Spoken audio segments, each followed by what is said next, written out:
Madame, Monsieur, merci de nous réserver toujours votre confiance. La confiance à la chaîne de télévision panafricaine Afrique Média. Afrique Média aujourd'hui au cœur des assises de Yaoundé pour une nouvelle pensée africaine. C'est la conférence internationale Sedetola 2022. Nous avons la chance aujourd'hui de recevoir sur ce plateau spécial depuis le Palais des Congrès l'une des grandes figures de la pensée africaine contemporaine, le professeur Théophile Obenga. Professeur, bonjour et merci d'avoir accepté notre invitation. Bonjour, M. Boubacar. Voilà. Alors, professeur, vous êtes égyptologue, vous êtes linguiste, vous êtes historien. Vraiment difficile de vous présenter, mais je dois quand même dire que vous êtes aussi un ami de Cheikh Anta Diop, avec qui vous défendez une vision de l'histoire noire africaine recentrée sur les préoccupations des chercheurs et intellectuels noirs africains soucieux de revisiter leur patrimoine.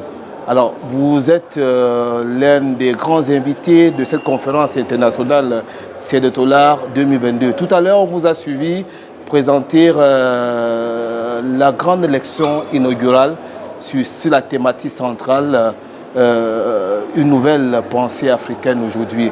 Professeur, est-ce que les téléspectateurs de la télévision africaine Afrique Média peuvent avoir une économie de votre intervention dans le cadre de la leçon inaugurale de cette conférence internationale?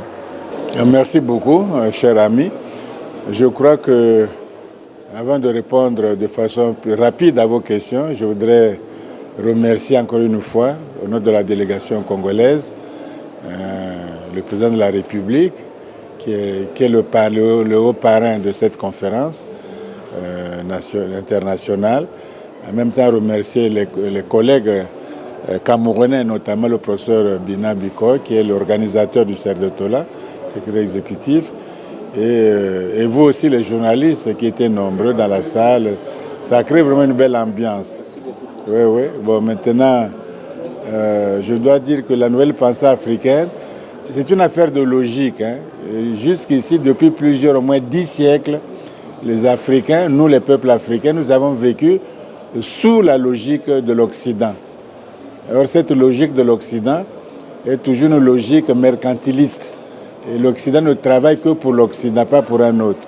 Donc depuis le XIVe siècle, nous avons travaillé pour eux, donner leur richesse, bâtir leur puissance, etc., en tant qu'esclaves, en tant que colonisés, etc., etc. Bon, maintenant, est-ce qu'il faut continuer comme ça? Ça semble être le cas. C'est-à-dire avec les dettes aujourd'hui, et avec les aides qui ne viennent pas, etc., les assistances, etc., les partenaires, les accompagnements. C'est toujours la même logique. Je crois qu'il faut changer de logique. La logique historique africaine doit être affirmée. Et sa nouvelle pensée. C'est-à-dire qu'il nous faut un idéal à nous et puis une vision. Un idéal qui confère une vision, qui donne la vision, parce que les animaux n'ont pas de vision, n'ont pas d'idéal. Un être humain a un idéal puis une vision. Surtout si c'est des peuples. Bon, en même temps, il faut avoir devant soi quelque chose de grand à surmonter, à faire, un impossible, merveilleux à rendre possible. Et c'est comme ça que marche l'humanité. Donc nous sommes pour le panafricanisme, c'est notre vision, le panafricanisme, c'est notre idéal du peuple africain. Et en même temps, l'État fédéral africain, c'est ça qu'il faut rendre concret, c'est un impossible à rendre possible. Donc en gros, c'est la nouvelle pensée africaine, doit concerner toutes les forces sociales, toutes les forces juvéniles, toutes les catégories, tout le monde doit être patriote pour que petit à petit on avance vers notre communauté de destin. Alors, professeur, on vous a très bien suivi. Alors, vous venez de le faire savoir que depuis le XIVe siècle, les Africains vivent toujours sous la domination occidentale. Alors, est-ce que... sous la logique de l'histoire occidentale. De l'histoire occidentale, merci. Par rapport aux autres. Quelle voilà.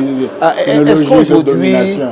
Est-ce que vous avez l'impression que le moment de la rupture est arrivé et que le temps s'y prête aussi? Oui, je crois que c'est prêt parce que cette conférence a fait réunir beaucoup de cadres, beaucoup d'intellectuels qui sont venus des Antilles, de la Guadeloupe par exemple, des États-Unis, de toutes les parties de l'Afrique, de l'Europe, etc. Donc c'est vraiment Ça montre la nécessité déjà. Et puis le temps est venu, parce que ça fait déjà 10 siècles. Et puis avec les bouleversements, rien de bon ne marche aussi. Avec ces francophonies, ces coopérations, ces nouveaux partenariats, rien ne marche. On est toujours dominé, pas de liberté, on est toujours colonisé, exploité. Donc il faut créer une autre logique. On n'est pas contre les autres, on veut vivre dans une humanité de convivialité, de convivialité, de partage. C'est ça, il est temps de le faire, sinon on va le faire quand? Il n'est jamais trop tard, il n'est jamais trop tôt de le faire. Il faut le faire maintenant, tout le monde en sent la nécessité. Il faut, sinon on fait des petits ensembles là qui ne débouchent sur rien et ça perd le temps.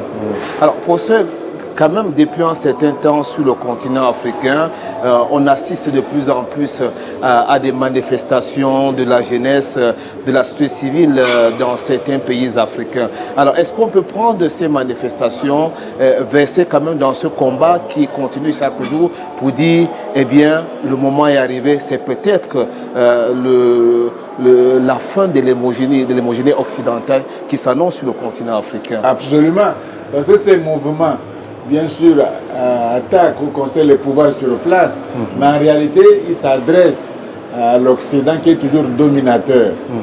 L'Occident est dominateur par essence, il ne peut pas faire autrement. Donc, la jeunesse africaine, qui n'a pas souvent de boulot, qui est diplômée, qui chôme, etc., ils se rendent compte qu'on peut mieux faire. On peut mieux faire les politiques africaines actuelles. Donc, il y a un rejet de l'Occident, notamment de la France. Il y a un rejet total.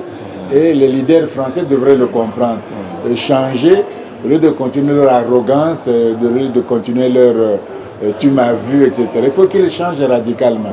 Les Français, les officiels français, le chef d'État français ne le comprend pas encore. Il ne comprend pas que la domination, l'esclavage, c'est fini. Il faut pas les nouveaux partenaires stratégiques, c'est des mots. L'Afrique veut sa liberté, il faut qu'il écoute l'Afrique. Le monde a changé, même la France change. Il y a partout des changements. On ne veut plus rester. Pendant 10 ans d'esclavage, ça suffit, on n'en veut plus. La jeunesse n'en veut plus. On veut tenter notre vie, notre expérience. Nous sommes capables, nous sommes intelligents, nous avons des richesses, on peut mieux s'organiser au lieu de faire le bonheur des autres. Alors, et comment est-ce que les politiques aujourd'hui et aussi les savants africains comme vous, les universitaires, peuvent accompagner ce mouvement sur le continent africain qui vise à restaurer à l'Afrique et aux Africains leur dignité? Bon, les chefs d'État africains à l'heure actuelle, bon, oui, ils suivent le mouvement, oui, ils ne suivent pas. Mais s'ils ne suivent pas le mouvement, c'est à leur perte. Parce qu'il n'y a pas un point de non-retour. On atteint le point de non-retour. Bon, maintenant, je crois qu'il faut répandre encore ces idées-là, d'où les conférences, les livres, les meetings, les internets, ce que vous faites d'ailleurs à la télévision, la panafricaine, etc. Il faut diffuser ces choses-là. Et à un moment donné, diffuser, ça va créer un débat. Ça va créer des contradictions, ça va améliorer les choses. Et puis, ça rassemble. Quand les hommes discutent entre eux, ils se rassemblent aussi. Tu vois, ils deviennent solidaires. Et donc, je crois que si on fait ce travail d'éducation pendant 5 ans, 10 ans, ça ne sera plus la même Afrique dans 20 ans. Ça ne sera plus la même Afrique. Et aujourd'hui, ceux qui sont jeunes aujourd'hui, ils auront 40 ans aujourd'hui, ils auront 60 ans, 70 ans. Et ça sera eux les leaders à cette époque. Hein. Ceux qui ont 70 ans aujourd'hui, dans 20 ans, on va plus compter, ils ne vont plus compter. Même la nature va les éliminer, etc.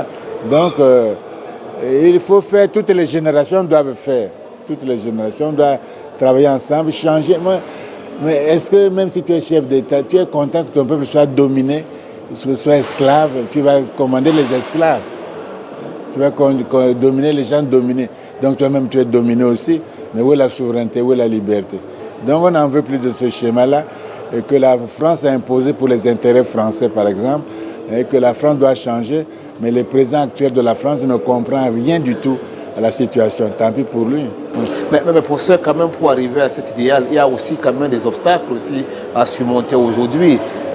Ça fait quand même peut-être, si on prend que le gap à partir de l'indépendance jusqu'à nos jours, ça fait au moins 60 ans qu'on parle par exemple, ne serait-ce que de l'unité politique sur le continent africain, on n'y arrive pas. L'unité politique, par exemple, sur le continent africain, non, mais parce que les autres aussi manipulent.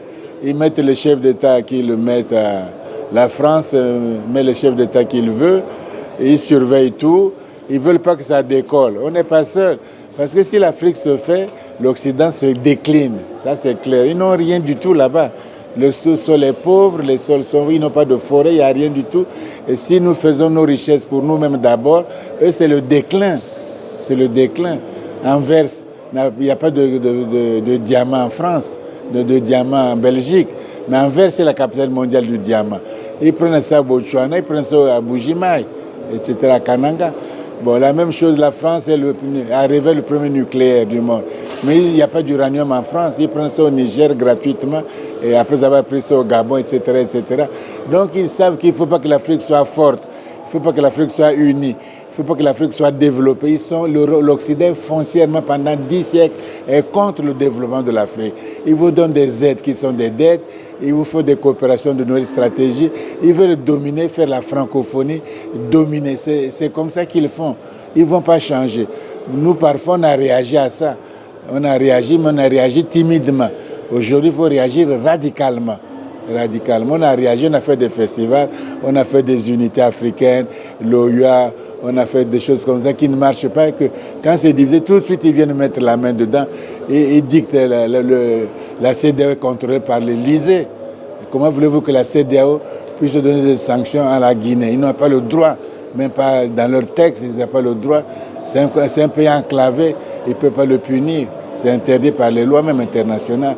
Mais ils le font parce que la France, Macron, leur dit de faire. C'est ça le problème de fond. Et dans ce cas, professeur, qu'est-ce qui revient aux pays africains?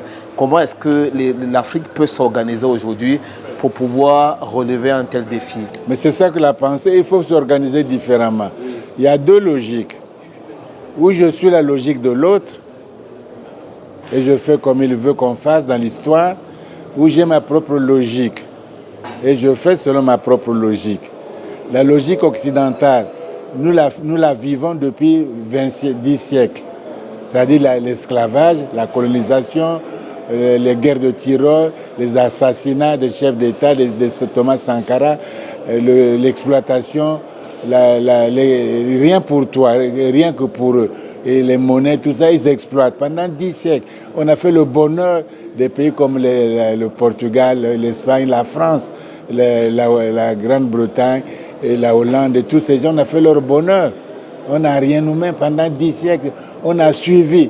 Ils vous trompent avec des trucs qui ne valent rien. Et voyez le résultat, l'Afrique est sous-développée, pauvre, endettée, se moque de vous d'ailleurs. Les pays très endettés, les plus pauvres de la planète. Donc il faut quitter cette logique-là. On n'est pas pauvre par fatalité, on est pauvre par la logique de l'Occident, qui est une logique mercantiliste. La logique de l'histoire de l'Occident est une logique mercantiliste. Ils ne cherchent le profit que pour eux. Ça suffit maintenant. Faisons une logique pour nous, pour nos intérêts, et pour nos défenses, notre développement. On peut le faire. On a les cerveaux, on a des cadres, on peut le faire petit à petit. On peut faire l'unité africaine pour nous. Mais il y aurait des difficultés parce que les autres ne le voudront pas. Ils vont trouver quelques esclaves africains pour surveiller d'autres esclaves sur la plantation du maître. C'est comme ça. Moi, je suis esclave. Je surveille d'autres esclaves sur la plantation du maître. Mais je ne suis pas moins esclave. Je ne suis pas moins esclave. Donc, ils cherchent à avoir quelques Africains avec eux comme ça pour dire que voilà, les autres exagèrent, c'est des militants, ils sont contre l'humanité. Mais qui est contre l'humanité? Qui a fait le code noir? Qui a fait le code indigène? Qui a fait l'esclavage? Qui a fait la colonisation? C'est eux, non? Donc, ça, c'est l'humanité qu'ils proposent. Hein? Ils vendaient un être humain que tu vends, que tu achètes. Ça coûte combien? Ça coûte $20. Je te donne $20 et tu achètes un être humain. Ils ont fait ça pendant 5 siècles. Voilà. Merci donc à vous, professeur Théophile Obengar. Je rappelle que vous êtes égyptologue, linguiste, historien. Merci d'avoir accepté cette invitation. Mesdames, Messieurs, quant à vous, merci d'avoir regardé.